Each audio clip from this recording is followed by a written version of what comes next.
तो मैं आपका बहुत बहुत स्वागत करता हूँ अपने चैनल पे।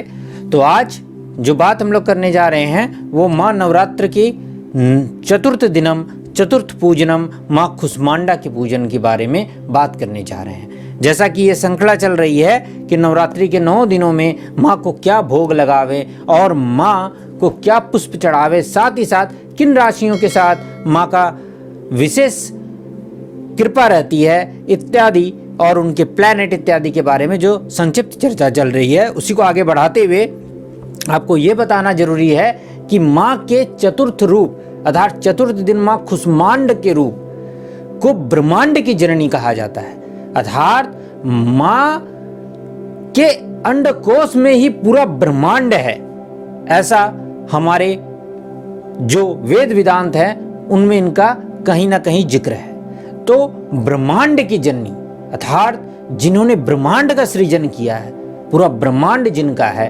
सोचिए उनके पास कितना ज्ञान होगा। तो ठीक उसी प्रकार माँ, यदि आपके पास किसी के पास ज्ञान होता है तो उसके पास वैसी तीक्ष्ण बुद्धि भी होनी चाहिए, उसके अंदर वैसा टैलेंट भी होना चाहिए। तो इसी प्रकार माँ आप और हमारे बुद्धि और हमारे टैलेंट और हमारे असीम ज्ञान को नियंत्रित करती है। अर्थात मनुष्य या समस्त जीवों में माँ ही ज्ञान का और बुद्धि के उत्थान का कार्य करती हैं। वो ही हमारे बुद्धि और हमारे ज्ञान को आगे बढ़ाती हैं और वही हमें सही मार्ग भी दिखाती हैं। तो यदि किसी जातक को बुद्धि से पीड़ा हो रही हो, अर्थात उनकी बुद्धि में कोई तकलीफ हो रहा हो या उनकी बुद्धि भ्रांत हो रही हो और सही दिशा में वो अपनी बुद्धि को नहीं ले जा पा रहे हों, कई बार ऐसा होता है कि पाप ग्रहों से पीड़ा होने के कारण वो बुद्धिमान तो होते हैं लेकिन उनकी बुद्धि सही मार्ग में नहीं चलकर गलत मार्ग में चलती है। तो ऐसा इसलिए होता है क्योंकि उनकी बुद्धि को सही मार्ग नहीं मिलता है, इसलिए सही मार्ग दिखाने के लिए सही गुरु होना आवश्यक है।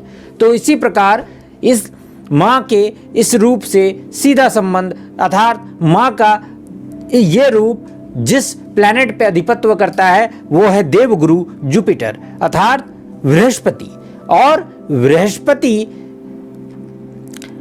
ही देवगुरु हैं, वो जो देवों को सही मार्ग दिखाते हैं। इसलिए यदि आपकी कुंडली में किसी तरह से भी बृहस्पति पीड़ित हों और उनकी पीड़ा से आप गुजर रहे हों, या बृहस्पति अच्छे भी हों और उनका और अच्छा प्रभाव अपने लाइफ में चाहते हों, तो आपको माँ की विशेष रूप से पूजा करनी चाहिए।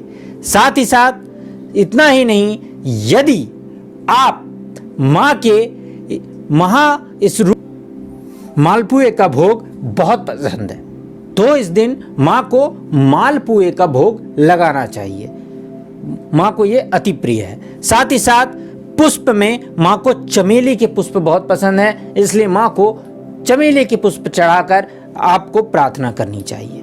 और जैसा कि आपको पहले भी बता चुका हूँ, सात्विक रहना और ब्रह्मचर्य का पालन करना नितांत आवश्यक है। साथ ही साथ सबसे जरूरी आपका भाव है।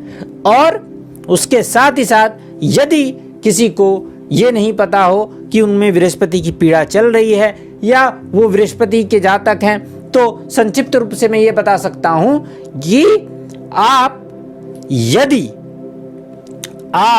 यदि धनु राशि या मीन राशि या धनु लग्न या मीन लग्न के यदि जातक हों तो भी आप बिना कुछ जाने माँ के चरणों में पुष्प चढ़ाकर माँ को भोग लगावें और अपनी प्रार्थना करें और अपनी बुद्धि को सद्मार्ग में बढ़ाने के लिए करें, जो कि अपने जीवन में आगे बढ़ने के लिए नितांत आवश्यक है।